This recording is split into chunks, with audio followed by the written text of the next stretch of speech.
This content may not be suitable for all ages. Listener discretion is advised. I get across the tracks, then roughly 20 feet through the pass, and I hear a holler. It was more of a whoop, a very demonic and malicious whoop. My heart was racing from the impact, and now seeing what I could only assume to be a person. At this point, I was just too scared to even lift a finger. And even though I didn't understand everything that was going on, I knew it wasn't okay. From Disturbed Media, join your host, Chad, for true tales of horror, bizarre happenings, and unexplainable events. This is Disturbed.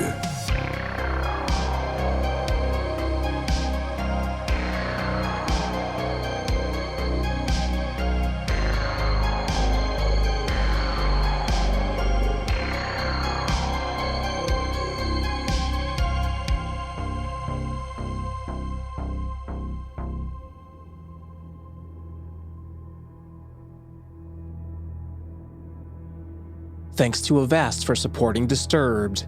With Avast One, you can confidently take control of your online world by helping you stay safe from viruses, phishing attacks, ransomware, hacking attempts, and other cybercrimes. Learn more about Avast One at avast.com. Welcome back in, everyone, and thanks for joining me. This week, I'm bringing you 5 true, horrifying tales and a listener voicemail that will frighten and disturb. So sit back and listen close as we dive into the horror. As we creep along through the spookiest month of the year, I'm here to remind you that next week is our annual Halloween special, and it's one you won't want to miss. So be ready. Now then, we open the show with a listener submission from Trevor, featuring voice work by Matt Bradford, and we have a run-in with the Crazed Clowns. I was living in a little city in northeastern Utah with my then-fiancée and our newborn son. We live close to my place of work, and since we currently only had one vehicle, I would leave it for her in case of emergency and walk my happy ass to work each early morning. Now around this time is when there was the crazy clown shit going on, and random people in clown costumes with weapons were found in crazy places and would chase the people they encountered. In our area, there was a police warning of these crazy clowns being everywhere on Halloween morning, especially in train stations. So, as it goes, I had to walk through a train station on my path to work on Halloween morning. I'm aware that these clowns have already been seen nearby more than a couple times, so I did my best to prepare myself. I woke up and got ready for work. Made sure to grab my biggest knife, roughly 6-inch hunting knife, and my baton just in case. I'm walking as quickly as I can, telling myself that everything is okay, and there's absolutely no fucking way I'm going to encounter one of these loons. As I approach the train station, my mouth goes dry. My heartbeat quickens tenfold. My palms get sweaty, and I grasp the hilt of my main line of self-defense, my knife. I get to the station and start walking across to continue on my path, scanning back and forth sporadically, thinking I was just moments away from death. But no clowns in any direction. I take a breath of relief, let go of the hilt, and shake my head, telling myself I was stupid for worrying myself like that. I get across the tracks, then roughly 20 feet through the pass, and I hear a holler. It was more of a whoop, a very demonic and malicious whoop. I damn near shit myself and froze, knowing I had to turn around to see whatever made that sound, but couldn't get myself to move. After what felt like a lifetime, I was able to turn my head just enough to see not one, but 2 of these fucking clowns standing behind me. I mean, where the hell did they come from? So I immediately started running as fast as I possibly could. Now, I was in steel-toe work boots with a backpack and a water jug in my hold. I wasn't moving fast enough, and they were closing in quick. And one of them had a grizzly mask that looked like a broken-faced demon with bright green hair and was holding what appeared to be a machete. And the other looked like the queen from fucking Wonderland, and she was holding a damn sword. Not like a dagger or not like a katana, but I'm talking a full-fledged King Arthur Excalibur sword. I swear to you, I thought I was gonna die. I ran for my life and made it to the entrance of my work just as they were catching up to me. I immediately ran to my boss out of breath and crying. I told him what just happened to me. He gathered the crew that had already arrived, and as an angry mob would, they went together outside. But there were no clowns to be seen. I don't know where they went. Hell, I don't even know where they came from. I'm not sure if anything would have happened had they caught me. But to the crazy-ass people that thought they were clowns roaming the streets at 4 a.m, stop doing drugs. And I sincerely hope no one ever meets you again.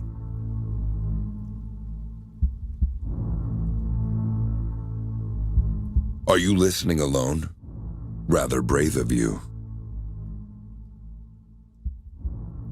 Up next, we check in with Reddit user HelloWorld5551018, featuring voice work by Sarah Thomas, and we learn a valuable lesson about helping strangers. For the purposes of this post, I'm using a throwaway account and will use a fake name.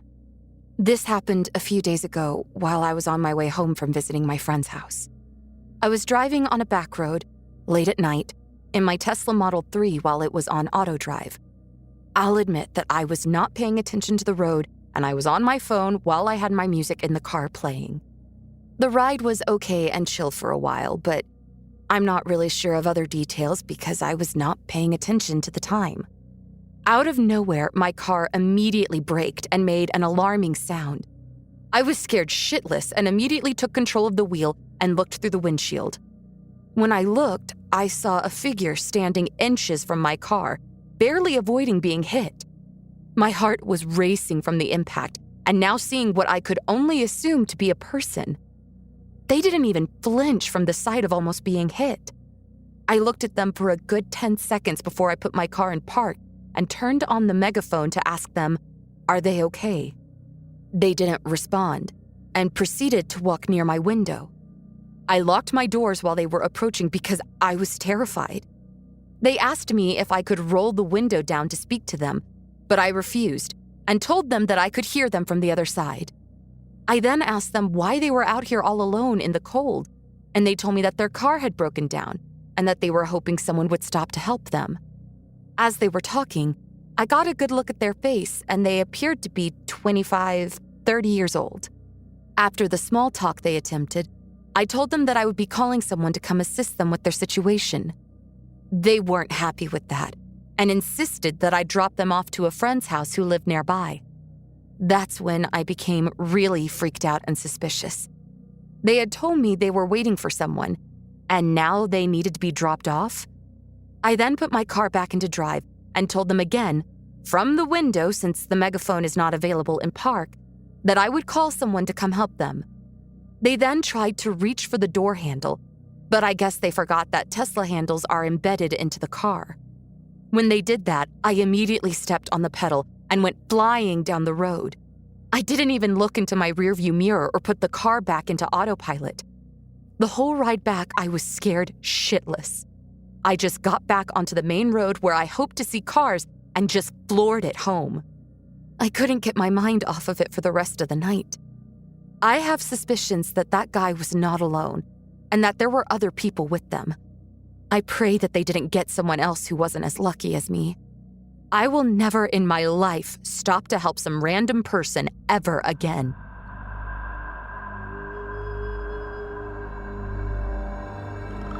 Are you loving the show? Let us know with a positive rating and review. In return, we'll help you hide the body. Coming up next, we have a listener submission from Sierra, featuring voice work by Tanya Eby, and we meet the man they call Logan.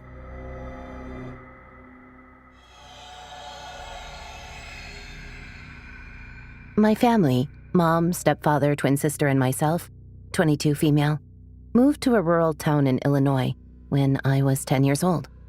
My twin sister and I weren't exactly thrilled about the move, and what we heard about the previous owner definitely didn't make settling in any easier. A family friend of the previous owner, who tended the garden out back, told us that the old man who lived there, whose name was Logan, died in the house. Nothing crazy, just old age and health issues, I guess. But it was enough to freak my twin and I out, especially when little unexplained things started happening around the house. The first time I noticed anything weird was a few months later. I was walking up the basement stairs when I just felt someone staring down at me from the top landing. I froze for a moment, hoping that it was just my 10-year-old imagination getting the best of me. I booked it up the stairs and back into the house, trying to shake the feeling, but I couldn't stop thinking about it for months.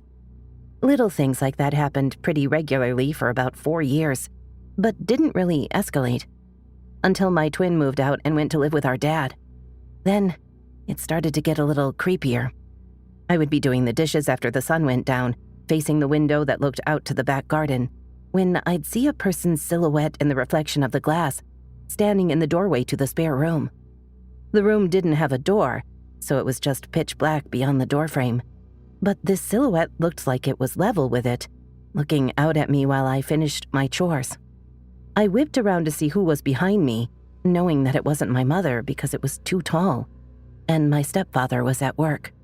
I told myself that I was freaking myself out, watching too many creepy pasta videos before bed, or maybe I was just really tired.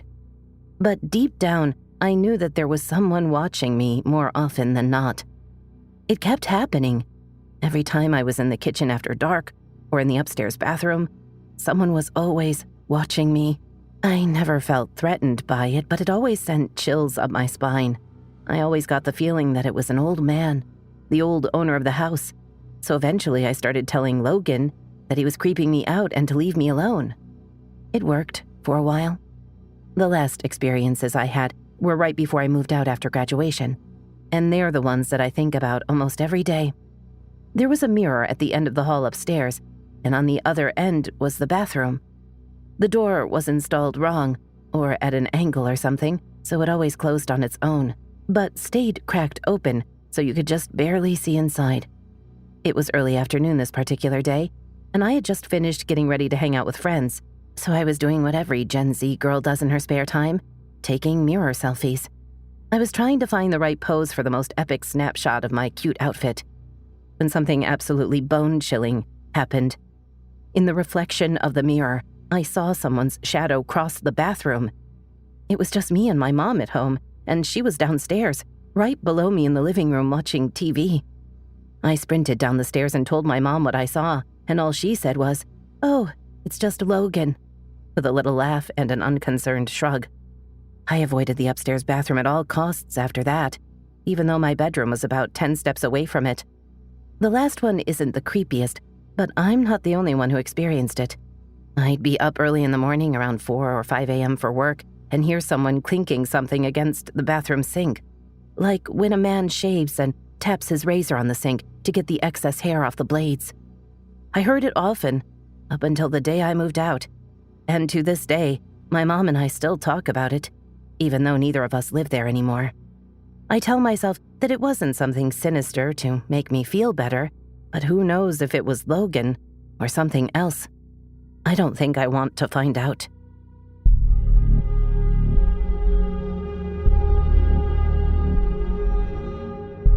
Hey everyone, Sarah Ruth Thomas here. As a narrator for the Disturbed podcast, I see a lot of true stories that are very creepy and very frightening. And while I don't believe in being paranoid, I do believe in being cautious. Cautious in real life and cautious online.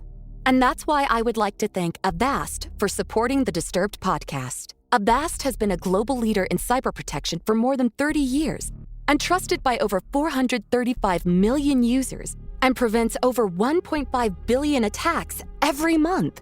Now that is terrifying.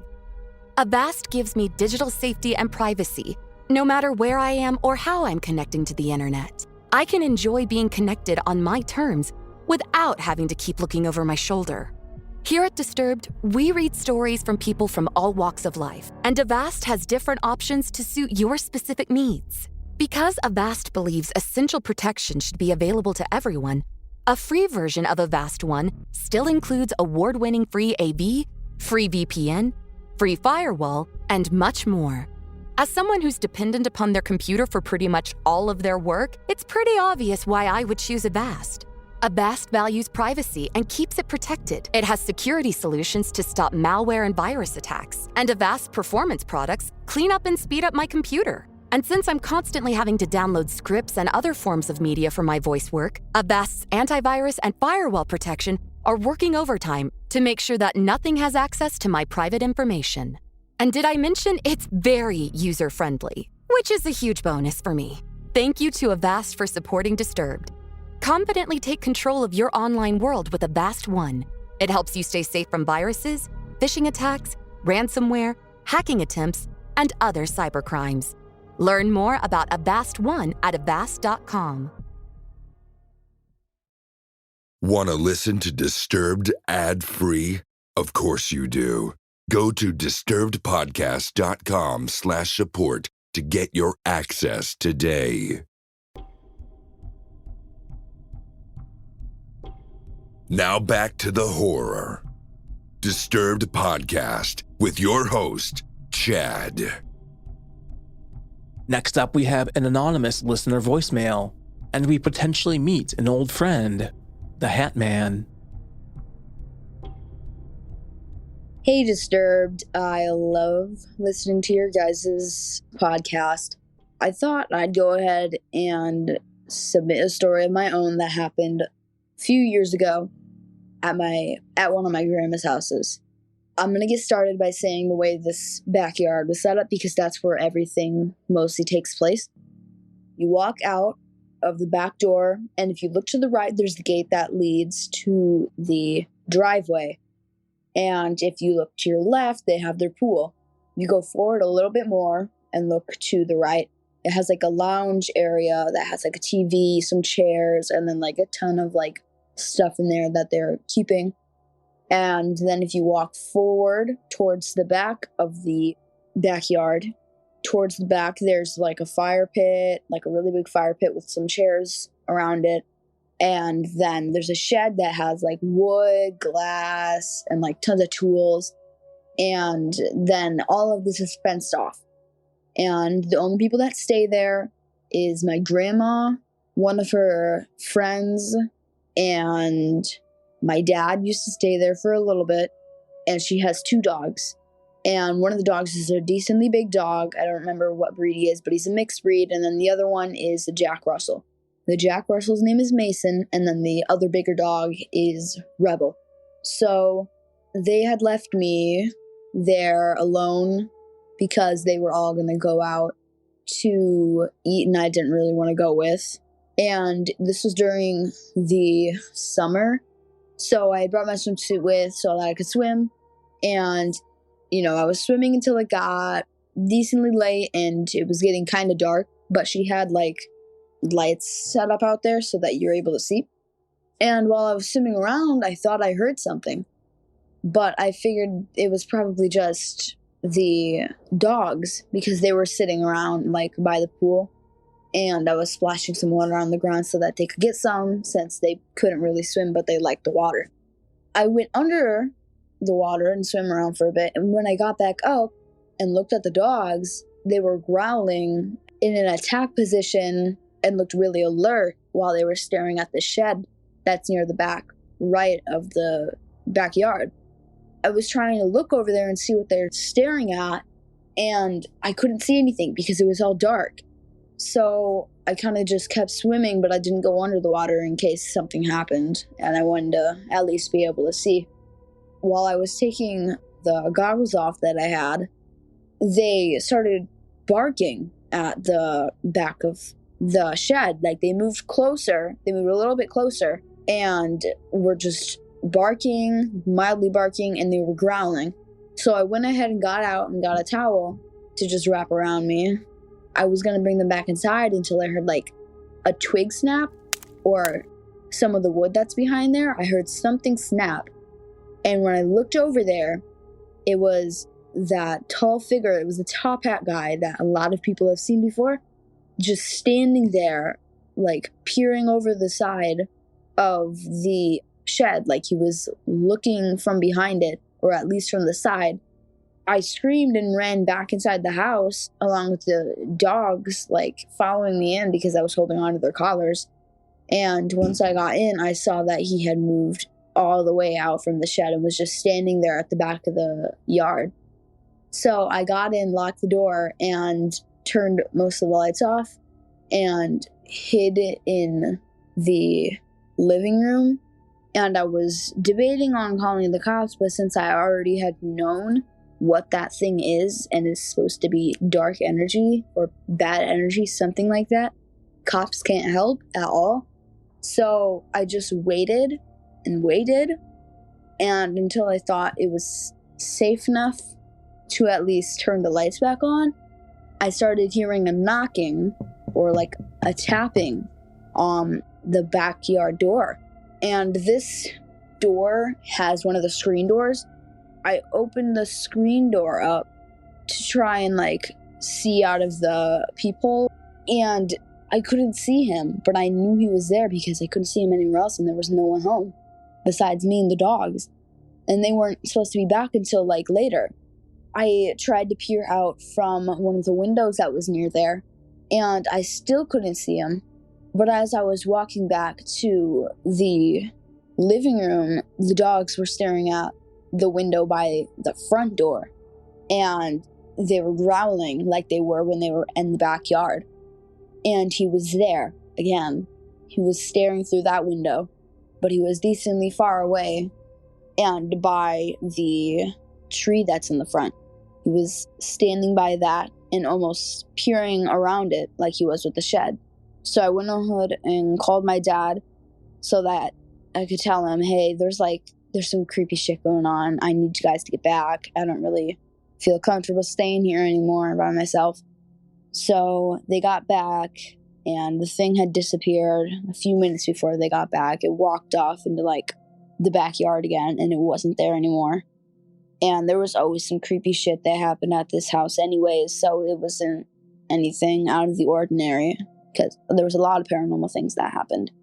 I went ahead and told them all. I told my grandma, her friend, and my dad what had happened. The dogs were still a little bit on the watch and on guard for what had happened, but they were calming down. But yeah, that's my story. Hope you enjoyed it. Now, a couple things on this one, because it might be a new twist on our friend the Hat Man.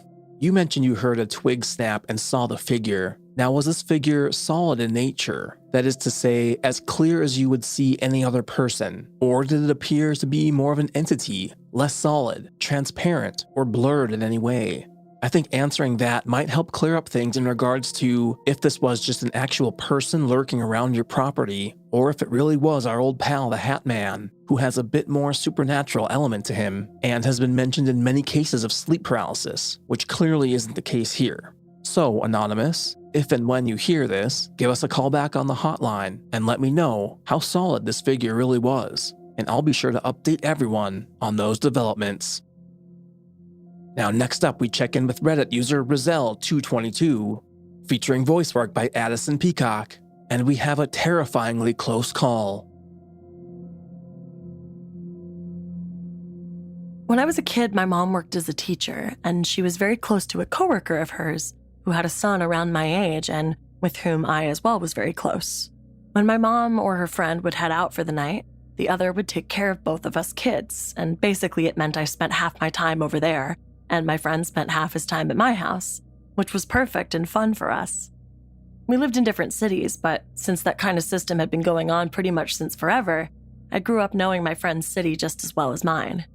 His mom was well aware of that, so that being said, whenever we were going on a walk in that area, she'd let us wander around because she knew we'd always find our way back to her. My mom, though, was more cautious and always kept an eye on us, as she'd walk behind us to make sure she'd always be able to see us. I just wish her friend would have done the same. One day I had to be around 6 or 7. We were going on a walk with my friend Marcus and his mom Katie. It was a very sunny day and I was wearing a dress with embroidered flowers, and I had my blonde, long hair down. I often heard that I was a pretty kid, even from strangers in the street, and besides making me and my parents somewhat uncomfortable, nothing bad ever happened. During that walk, Katie was walking ahead of us and I was chatting and just fooling around with Marcus when he suddenly remembered something urgent to tell his mom, as urgent as something can be for an 8-year-old boy.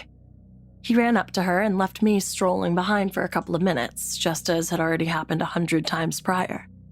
That time, though, we were circling around a big camping site, and we walked by the white vans and camping cars.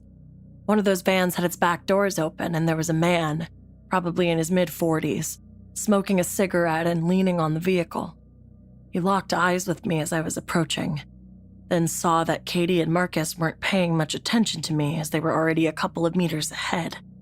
Then he proceeded to pull me by my arm close to him, and so I found myself with my body touching his, so weirded out that I didn't even say a word, although I knew Katie would have heard me if I called for help. He leaned toward me as he was obviously much taller than I was, muttering something I didn't get, and he winked at me and kissed me on the lips and then pulled me to the open doors of his van. At this point, if he had pushed me just a little, I would have fallen in the truck. At this point, I was just too scared to even lift a finger, and even though I didn't understand everything that was going on, I knew it wasn't okay. He put his hands on the doors as if to close the vehicle, and I felt my heart sink. At that exact moment, some other man jogged toward us, in his 40s as well, waving hello to me and saying something along the lines of, "I lost sight of you for a bit." I was so scared. He had a very friendly look on his face and was staring at me with great insistence and with a huge, reassuring smile. And the van man awkwardly laughed and yanked me out of the way of the car, slamming the doors shut. I ran to Katie as I heard the van go off and just acted as if nothing happened. To this day, I never told that story to anyone. Not to Katie or Marcus, not to my mom. Nobody. I'm 22 years old today. So, to the friendly guy who obviously didn't lose sight of me or whatever, but just probably saw everything and wanted to interfere, from the bottom of my heart, thank you. To the pedophile who surely would have abducted me and who was strangely okay with kissing a kid in public and in broad daylight, I'm not even in the mood to add anything to what happened, but everyone thinks the same thing as I do, and I wish you hell. And let's not ever meet again. Though I think I'd be too old for you.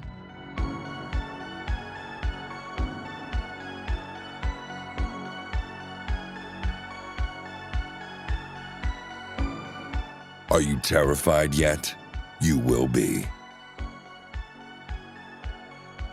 And finally, we close out the show with a listener submission from Sydney, featuring voice work by Nikolle Doolin, and we get Tracked Down. My name is Sydney, and I have been listening to the podcast for a while.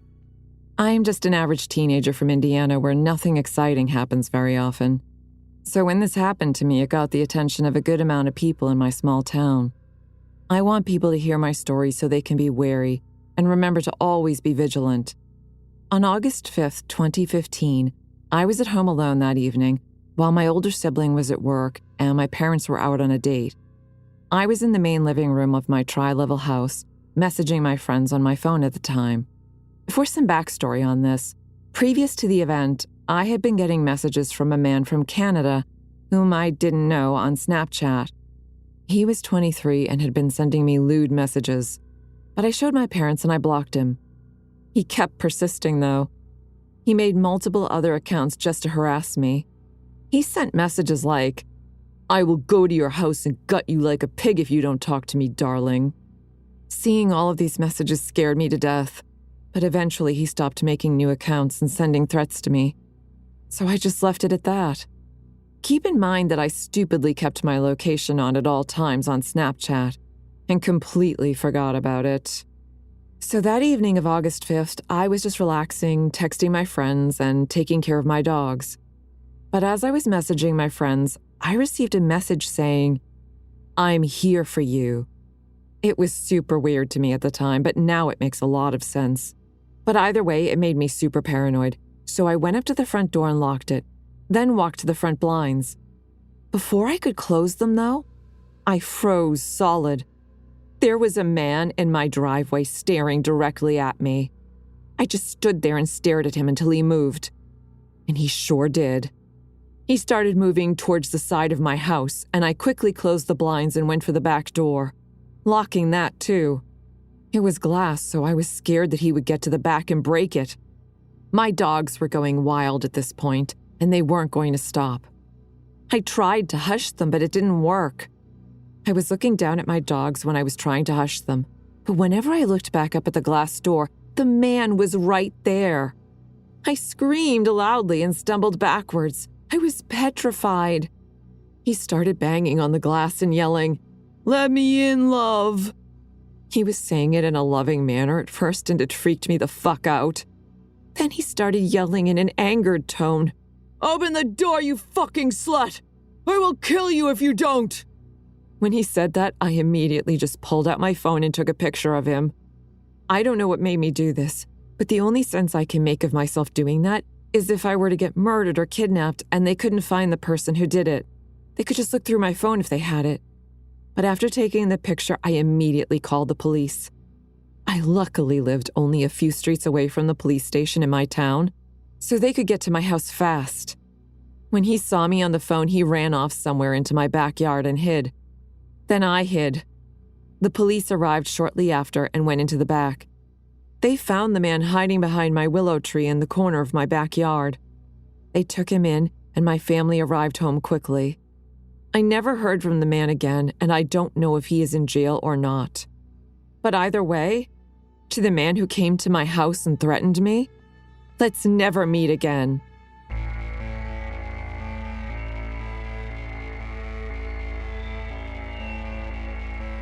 Follow our social channels on Facebook and Instagram at Disturbed Podcast and on Twitter at Disturbed_pod.